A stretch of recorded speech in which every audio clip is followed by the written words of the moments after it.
Welcome everyone to another Thrive After Stroke support group. So today we have with us Abby. Abby is a speech language pathologist, and she's gonna come here and talk to all about speech and how to practice your speech, get better. I know it's something that a lot of us are still working on post-stroke. So Abby, the floor is yours. You can take it away. I like that you introduced me that way because I wasn't really planning on talking so much about my life as a speech pathologist, but I'm going to pivot so that we can. Um, I am a speech pathologist. I've been doing it for 28 years. Raise your hand if you've ever worked with a speech pathologist before. Okay, so it's the majority. A lot of times people think that a speech pathologist or speech therapist sits on the floor and moves trucks and dolls and only works with children. But this is a group that surely knows that's not the case. And I hope this is a group that proves that working with a rehab professional like a speech pathologist can certainly improve the progress and change that the brain makes. So I'm sure that a lot of the information I'm going to share and hopefully talk about with you, you have heard about already, right? None of you are any of you brand new to living life impacted by a stroke, right? So you've been down the road, right? And I'm always careful with the next words I'm going to say, which I've just decided to say, which I sometimes feel like saying that life after stroke doesn't have to suck. And I think it's a little crass to say that, harsh and crass together. But it's true. Raise your hand if you agree that life after stroke doesn't have to suck. Okay, I don't know if Ashley and Haas are raising their hand, but the majority of people here say that life does not have to suck. And I think a lot of people would disagree with you guys. They'd say, "Oh my God, my life's over. It's never going to be." And perhaps you've gone through those phases or stages of acceptance and understanding of what life can be like. But my life as a speech pathologist was enhanced when I became an integrative health coach and then a yoga instructor so that I could offer people who've been impacted by stroke more than just speech therapy. So I'm going to share some slides with you. So I do a lot of talks to stroke survivor, stroke support groups. I did put some slides together because I wanted to persuade myself and convince myself that I could use Canva. Maybe Ella and Julie use Canva to do slides if you ever have. I'm probably of the age where I'm used to a different form, but I wanted to change my brain and like struggle through something. I was about to throw the computer, truly, like, now I wasn't going to throw my computer. I was going to go back to PowerPoint, but I was like, I've got to learn to do this. I've got to learn to do this. So it's not the prettiest, but you're going to indulge them, right, Haas? Okay. So let's just see if I could share. Oh, you know what I want to do first? When you guys were talking, I wanted to just get a sense of how we're all oriented geographically. So I'm way here in North Carolina, although I'm a New Yorker. So I'm speaking here from the South, but I resonate with the guys from New Jersey. And look how spread out we are. But when I think of Canada, I think of way up here by Montreal and Ottawa. So I feel like we're kind of connected. It's only about, over 3,000 miles that connect us all. So in a way, we're all sort of in the same area. And we're here for one particular reason, which is to share experiences, as I'm sure you do you meet every month, right? Yeah. Okay. So now let me get the fancy slides. All right. So I used your group name in my, why doesn't someone read that? Doug, can you read the way I titled this? Yes, I can. Beyond survival, thriving after stroke. Right, which is something you all do, obviously, because you're here. Okay, so we're gonna just spend, I don't know, I'm sensitive of the time. We did the introductions. I'm going to talk about this, what I call my hat trifecta. I wear three hats. I told you I'm a speech pathologist, a health coach, and a yoga instructor who works with people impacted by stroke, not necessarily just the person who's had the stroke, but their care partners and communication partners as well. We are going to dive a little bit into something I call the a mindful meditation, talk about some of the purposes that I offer people after stroke, and then I will add some more about speech therapy, a little more than I planned. So I am a speech, we don't need to do this. You guys introduced me already. And this is just a symbol of me. I focus so much on the brain, but if you notice the foods that I choose, I don't believe that anybody has to eliminate something. I often tell my clients, and I was sort of saying to Julie earlier, because stroke does not discriminate age, race, size, whatever, eat the cookies. That's what I tell people. You have to eat the cookies because you never know when something's going to come your way and change your life in the snap of an instant. So, yes, I practice healthy and wellness eating, health and wellness, but I eat a lot of cookies and hope you do too. I wanted you guys to tell me a little bit something about yourselves other than, so if you just see here, I put, your ice cream flavor, how you're related to someone and an interest that you have, because I want to stress. And I'll also acknowledge that I'm sure I'm not the only person that's come to join you that will say that your identity isn't just someone who's had a stroke. You agree with that, correct? And you've talked about that, correct?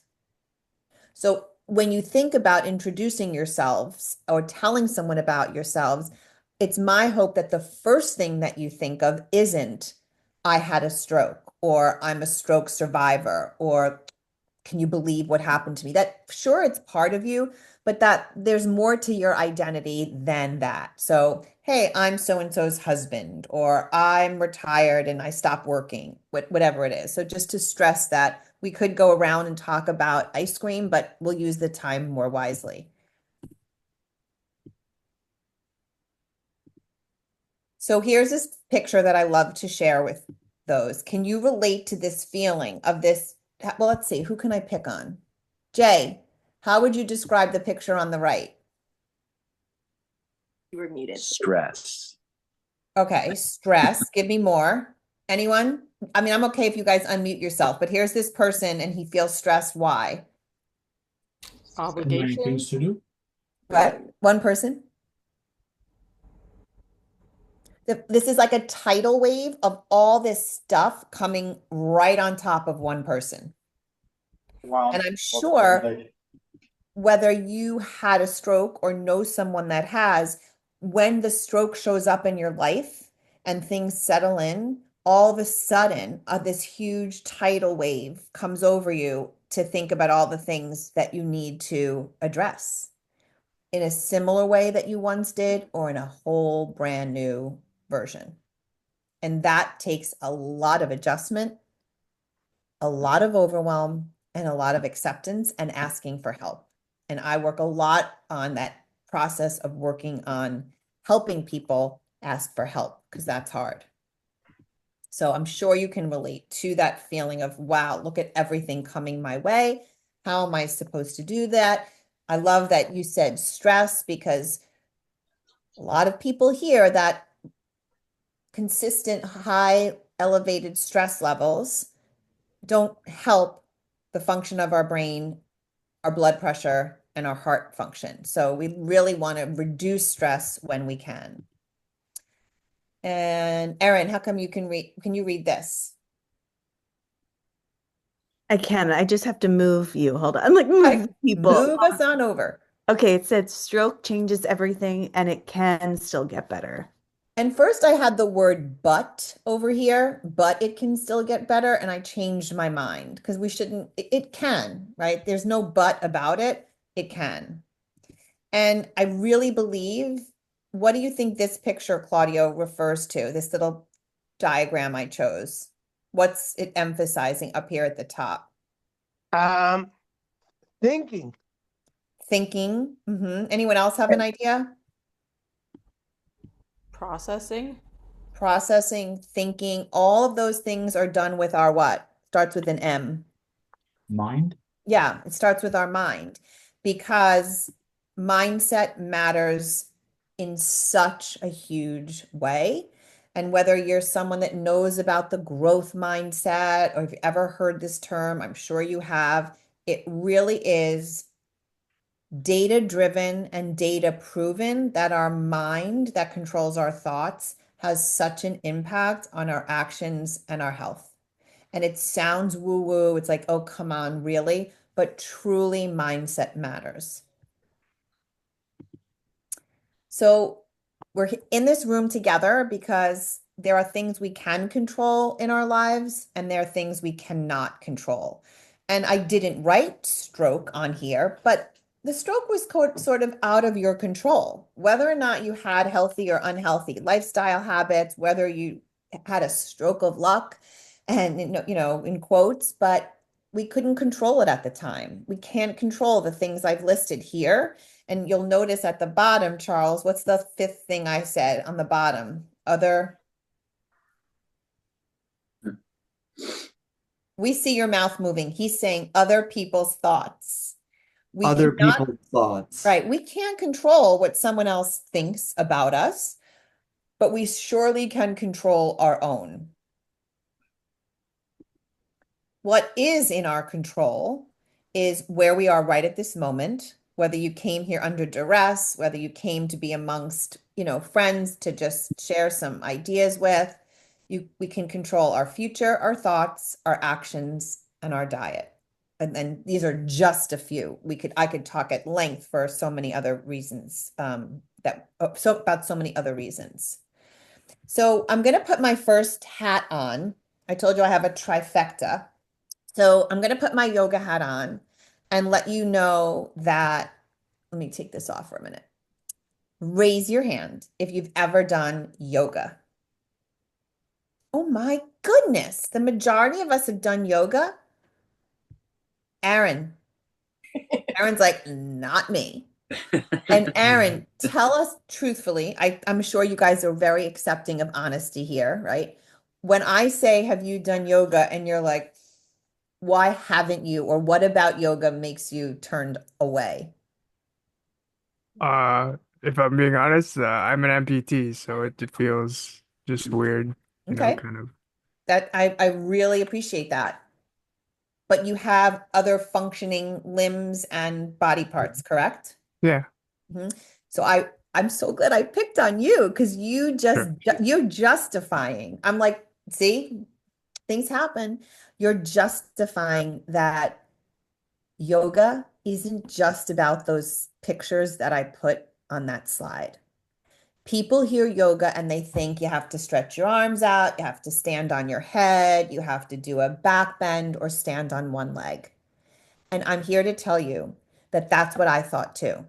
And I'd been practicing yoga for almost 20 years before I went to become a yoga instructor and then create what I call now Stroga. So, Shelley, say that word with me, Stroga. Yoga? Stroga, What do you think I mean by Stroga? yoga for and with stroke Patient. patients. Okay, so I love what you said. So here's what I thought and what Aaron thinks yoga is. And here's, oh, did that just fly in? I think that logo flew in or something. I didn't try that. So here's my Stroga. And look, Shelley, read the line underneath it. Yoga. Yoga for people impacted by stroke. And I say that in those words because it's not just for the person who had a stroke, but it's also for care partners of people who have. Okay. Because you don't need limbs to be working, you don't need to have to stand to do yoga. And yoga is so much more than a pose. And that's why I feel so committed and passionate about people post-stroke incorporating a part of yoga, which doesn't even have to involve your limbs. So let's have Ashley, can you read these 4 proven benefits of yoga? Let's see if I can unmute you. I can't. So Ashley, and if you do you want to, Ashley, you can just like nod your head. shake your head. Sorry, I was muted. What am I reading? Can Sorry. you read these 4 lines that are dotted with the black circles? Yes. Mind-body connections like yoga practice can affect the anatomy of the brain. Yoga has been found to increase gray matter and alter key networks in the brain. Yoga can improve mood and decrease anxiety. It may lessen age-related and neurodegenerative declines. Okay, Aaron, you read the words in purple. Okay. Anyone can practice yoga and change their brain. Facts. I might also add, Abby, it's good for arthritis, Okay, which thank you. I have in my legs. Okay, so keeping my yoga hat on, I want to add this meditation piece because who hasn't said anything yet? Ella, can you read the purple words at the bottom? Meditation doesn't have to be woo-woo. Anyone can meditate even for 2 minutes. And I'll just say, Julie, do you want to read these quickly down the 6 things that are beneficial? Yeah, improve focus and attention, enhance memory, reduce stress and anxiety, decrease depression syndrome symptoms, increase gray matter, thicker prefrontal cortex, improve sleep quality. So, if we're being honest, isn't there one thing on those 2 slides we would kind of want? I'm not here, let me just say something. I'm not selling yoga. You may never do yoga again. You could listen to my woo-woo thing on mindfulness and meditation and say, that's a bunch of malarkey, whatever. But I want you to consider that when we work through stroke recovery and rehabilitation, there is more than just the physical achievements that you're reaching. Okay. So I'm going to show you, I know we keep going back to the slides, but I'm rushing through them so that I can emphasize that yoga is so much more than those poses. And I'm not going to go through each of these limbs, but I learned that there is so over, let's see, I have to move you guys. So right here in the blue on the right, that's what people think yoga is, asana. It's just moving and creating postures with your body. But the reason I created stroga, which can still benefit the brain the way movement can, is because we can all think, focus, control our breath, make observations, restrain some of our thinking. And yeah, we can move our bodies even if there's limitations. So check it out. Just look at these words and just focus on this 7-petaled flower right here where my circle is moving. And if you'll indulge me, you don't have to.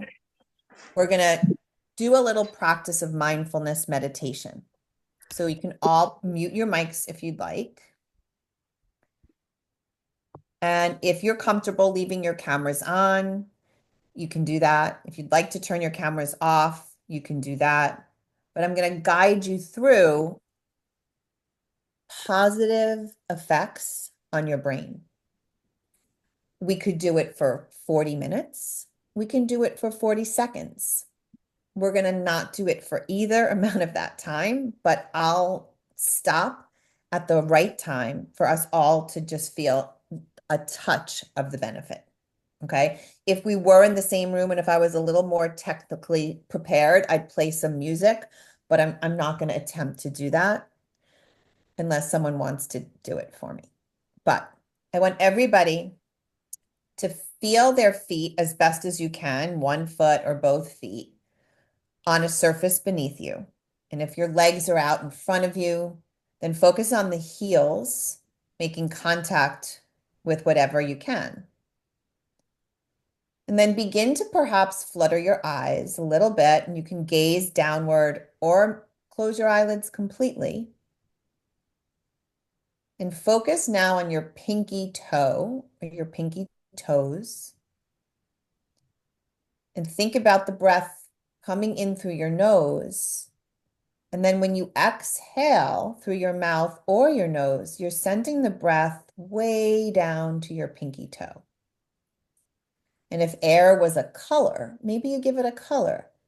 So you can watch the air filled with oxygen and then exhale, feeling that air go down your airway into your lungs, filling your blood that reaches your pinky toes. And take a moment to notice your sit bones. Maybe they're seated on a hard surface. Maybe you're leaning to one side and you can shift your weight over to the other. Try to relax your jaw by maybe wiggling your lower jaw a little bit and loosening your tongue. Notice if your fingers are clenched.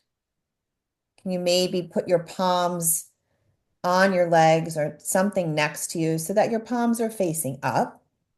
And if that feels unnatural, you can just turn your palms and have your palms on your thighs. Come back to your pinky toes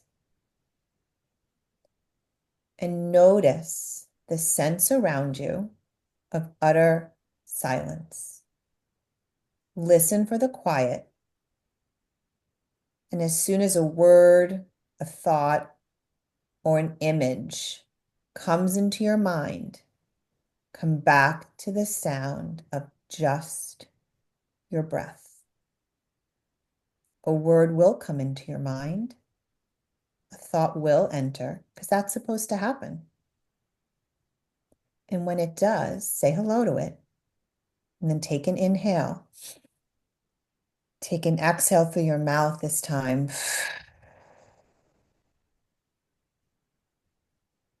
Relax your eyebrows.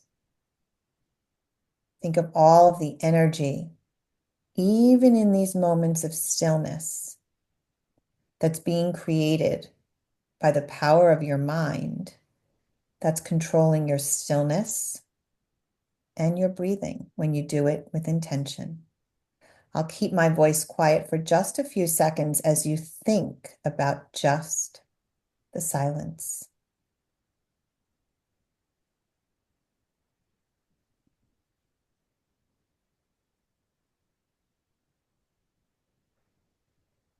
Silence is often so uncomfortable for people.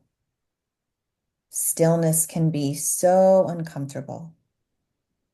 But when we ask our body to do something that our mind is able to control, our nervous system becomes more regulated. Cortisol levels drop. Our serotonin can increase. All these great neurotransmitters are thanking you right now. Begin to wiggle your fingers, maybe tap them on your thighs or whatever they're touching. Take a collective inhalation. Really expand your belly by taking so much air in through your nose. Exhale through your mouth. Seal your lips together. Bring some movement into your toes as best as you can.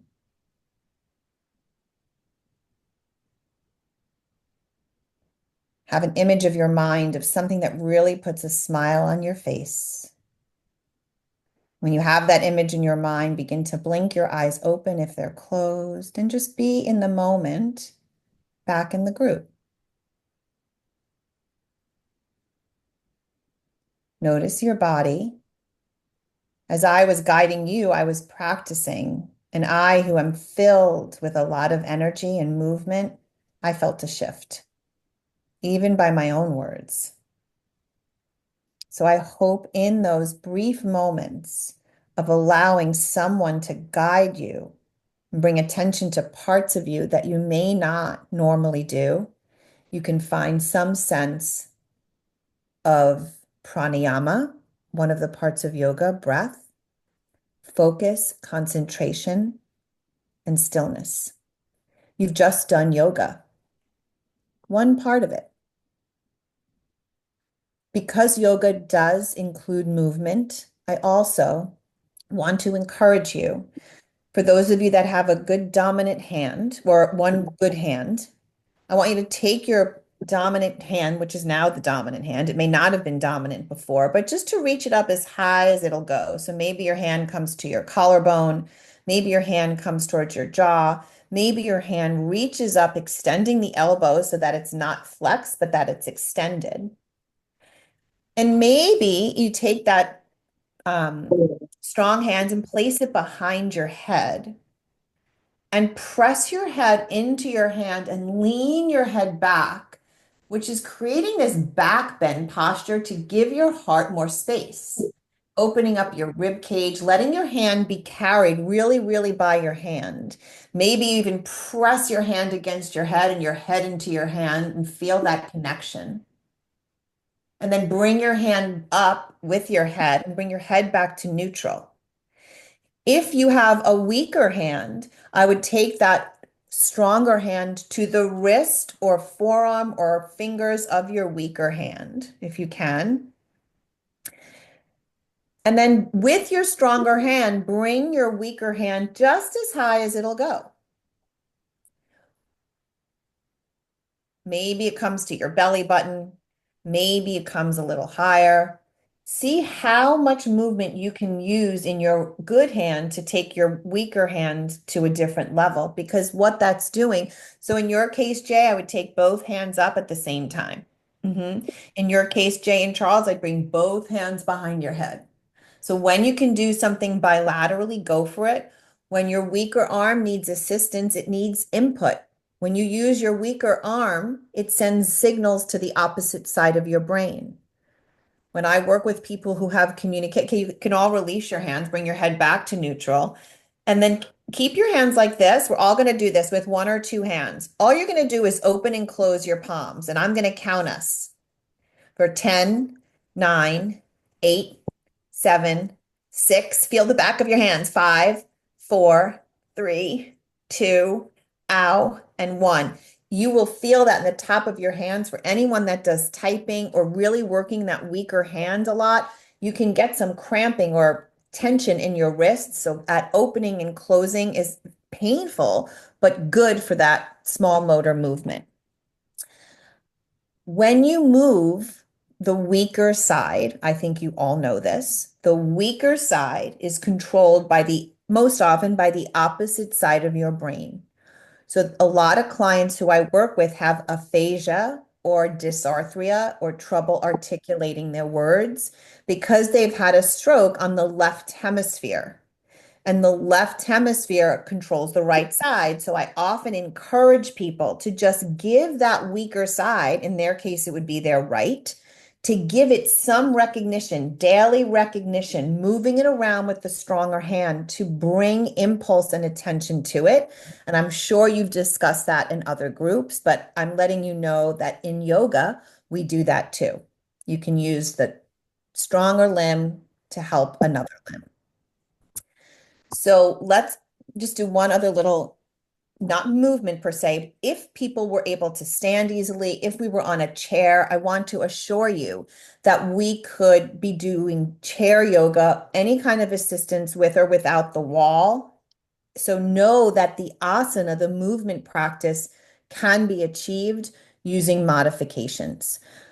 But the best part is the coming inward to notice what you don't need to do with bodily movement. Okay. So can we all just acknowledge we have a little more information about yoga and stroga and mindfulness than maybe we did a half an hour ago? Okay. And there's so many ways you can do this for free on your own with apps. So many people can guide you through it, and you can guide yourself. All right. Any questions so far? Does anyone feel a little calmer than they did before? Okay. Oh, wait a second.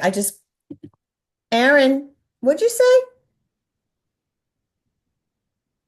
Pardon me? I think you nodded your head that maybe you felt like a little calmer. Yeah. Yeah. Just saying, just saying. I don't even know you, but I just like pretend that I do. Okay. Yeah, I'm gonna look more into this stroke thing that you're talking about here. All right. So we did a little practice. And now let's have Shelly read this sentence. All right. So wait, hold on. Rewind. I'm taking my yoga hat off. I'm putting on my health coach, my integrative health coach hat, hence the background. All these things that doesn't have a cookie, but it should. All right, Shelly, read these purple words. Being healthy goes beyond the food on our plate. What's my next one here? So let's go back. How do I do that? Do you all get what that refers to? Jay, can you ask your wife to give us the interpretation of this line? Because I don't know her name. Lindsay. The line or the picture? The line. What does it mean? Being healthy goes beyond the food on our plate.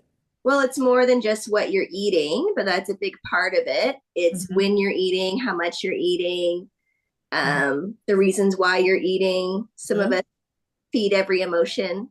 And not only does health involve eating, but health and being well includes all of these things on this wheel. So when we're healthy, so health in this light green part is certainly what we're striving for, to be healthy and well. But to be healthy, of course, it requires nutrition. But things that also provide quote unquote nutrition don't have to be from food and drinks. I could be really unhealthy if I don't have joy and if my number was a 3 or a 2 all the time. I could feel so healthy if I get more control of my finances and feel like I'm being proactive and having more knowledge about saving. So if you just look at some of the things that can contribute to how well you are, we realize that we do pay so much attention to the food on our plate, which I will stress is so important. But there are so many things we can also control to find wellness. And this is what I work on when people are trying to integrate life after stroke and all the changes they need to make. All right, let's just let me go back. So that's a little blurb on how as a health coach, I work with and help people, care partners specifically, realize that number one, stroke doesn't have to suck. Number two, stroke doesn't just affect the person who's had it. And number three, what was I just going to say? Number one was the stroke doesn't have to suck. That stroke doesn't, and that when you are a care partner, and I don't say caregiver, I particularly say care partner because care partner is only part of who you are. And that when someone's had a stroke and they have care partners in their lives, the relationship needs to maintain to be a partnership, whether it's your hairdresser, your barber and you, whether it's your spouse and you, your child, your friend, an employee. There's a partnership, which is a give and take. And oftentimes when we think of caregiving, it implies that the giving of is expected to help the person who's had the stroke. But a person who's had a stroke can give plenty, and care partners can find ways to share that partnership with others. So that's those three really important parts from the health perspective. As a speech language pathologist, I do specialize in working with people who've had strokes or other change to their brain that affects their communication. And communication can be thinking, memory, speaking, reading, writing, and comprehension. So there's a cognitive load to communication and a linguistic or a language load to communication. And depending on where in the brain a stroke has occurred, the symptoms will present depending on that area. And so when people work with me, some people have an enormous difficulty getting any sound or word out of their mouth they may struggle with something called apraxia. And for those of you that have worked with speech pathologists before, because I've had these diagrams, right? I showed you my little stroke diagram, the wellness wheel for the health coaching. So I just want to share something important from my work as a speech pathologist. And I was explaining where in the brain aphasia can occur, which is that acquired language disorder, when you can have problems expressing yourself or understanding. So again, these are only two sections of the brain that are very specific to the more common aphasias, but you can have strokes anywhere on this hemisphere and on the other side. And if you've worked with a speech pathologist, if you've had aphasia, it is my hope and hope and hope that they use this model called the AFROM and how people can live with aphasia and be treated with aphasia. That it's not just about the impairment that someone has, but that your environment, what you want to do in life, and your feelings and how you identify yourself are equally important. So when you're having speech therapy, if someone's only saying, repeat this word, move your tongue, that's not really the way one participates in life. You want to make sure that any therapy that you're getting is focused on things that matter to you and that you can apply outside of a therapy room. Okay. So I'm going to sort of acknowledge that speech part was short, but to say that if I don't think anyone here, I mean, I only heard you all say numbers. I don't know if anyone here has aphasia. I'm not asking you to let me know, as Jay just explained. I'm proud to know that you're advocating, and you may have, I don't know, this was just sitting on my desk, but we know that aphasia is a loss of language, not intellect. I hope you make sure everybody in your life knows that. And that the beautiful thing about aphasia has to do with something I all know, you know. It starts with an N and it ends with a Y. And it has to do with the way the brain can change. Meaning that the brain isn't set. The brain can change because it's pliable or malleable or, Claudio? It's neuro. No, go ahead, Claudio. Neuroplasticity. Right. So aphasia really benefits from the power of neuroplasticity, and neuroplasticity benefits from intense, committed, personally relevant, obvious information. Whether you're improving your physicality or your verbal output, neuroplasticity really shapes your brain because of the way you give your brain input. And there's no better way that I see that when I'm doing speech therapy. So right now I'm working with someone 3 hours a day, and it's tiring, right? When you think about how much time it takes to do that. But in 3 days, this woman's made progress. Today she sang her name. So you all wish I could show you a video, but I don't have her permission. But you all know, I hope, that there's never too much time to have passed for your brain to change. And even if you meet someone 7 days, 7 weeks, 7 months, or 7 years after a stroke, you can change the brain. All right. Whether it's mindfulness, whether it's yoga, whether it's finding different ways to be healthy, or whether it's addressing your communication. I'm going to sort of summarize that in a conclusion to open up like these last couple of minutes for you guys to ask me or each other questions or to make any comments about any of this nonsense that you think I shared. So what do you all think about anything I said, or does anybody have a question? Maybe you can unmute yourself if you do. I have a question. Okay, Haas. Okay, so let you know, like you have, let's say, aphasia, and you've lost your speech, and you can't do letters and stuff like that and stuff. So you work with a speech pathologist and everything, and after You have to do it on your own. Work on your what you work on your own. So what is the great method to do it on your own? After you've worked with this speech pathologist and then you have to, try to work on your own. What's the best method? I'm not going to answer that. I wonder if, and I can't answer it, but does anybody here have an answer to his question? What's the best method of doing something or carrying over something that's a professional or someone else has exemplified or instructed you to do? What's the best way to do that? Okay, Doug. I believe that if everybody uh, videotapes themselves, and then maybe 3 months later looks at that videotape, if even if they see a minute progress, they've progressed.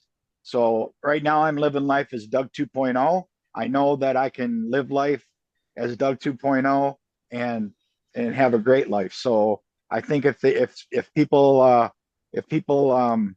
videotape themselves, that's a big thing for them to see progress. Okay, right, to have a baseline to monitor. Anyone have us a thought about that before I chime in? I don't know, Ella or Julie, about anyone here, what they would say to Haas. How can you do something that someone else is asking you to do in their presence once they're not there anymore? Well, I think life is based on give and take, taking the risks, and sometimes proceeding with risks as uncomfortable as they might be. Sometimes, if there's no pain, there's no gain sometimes. But I think of taking steps to try to do our best or my best. And I think there's a whole lot that in life is a give and take and learning what needs to change and tempting to change the good things that are there, Mhm. taking the risk in that to take life one day at a time Right. and do your best. Yeah, and I'll just add to that. Ella, were you going to say something? I was gonna add schedules. I love writing stuff down, and if you're not feeling motivated or self-disciplined to do the thing when your instructor is not there, having it written down and then being able to put a little check mark next to it is a really good way to motivate a person, at least myself, to do that. Right. And I think you used a very important word, and Haas, it's not a new word, but self-motivation, self-awareness cannot be put upon you by anyone else but yourself. So really what I would say, and it may sound snarky, is that there's no answer to your question in terms of how can you do it unless you make it a non-negotiable. So just like you brush your teeth that someone once told you to do, and just like you take a medication because you have allergies, right? Certain things are daily requirements or daily must-dos. I like to think of them as non-negotiables. And if something's not negotiable and you don't remember to incorporate it into the schedule, like Ella said, then you have to change your environment so that you have a constant reminder where it could even become obnoxiously in your face so that you just do it. But Mm. no one can force you to do it other than yourself. And if you need an accountability partner, someone to check in with or someone to coach you through that, then that would be a great start to have someone in other than the professional, the therapist who's been helping you with the strategies. You've been discharged from it, you don't need it anymore, but I'm sure you could try to find someone else just to say, listen, can you check in with me once a week? Or can I check in with you? Something that will drive your internal motivation because the external motivation isn't so reliable. And Ashley, I am seeing your messages, and I don't know if Right. everybody's reading them. Thank you. You're welcome. Why I asked that because some people they're motivated, but when it comes to the speech part, then they get scared to do it themselves, Hmm. right? Hmm. Right? And if So, something, you know what, another line I like to say, and some people think of it as an exercise reminder, but if something doesn't challenge you, it won't change you. And if mm, you want something to improve, you have to be challenged. And I hate to use the Canva example, but it was challenging for me to use Canva.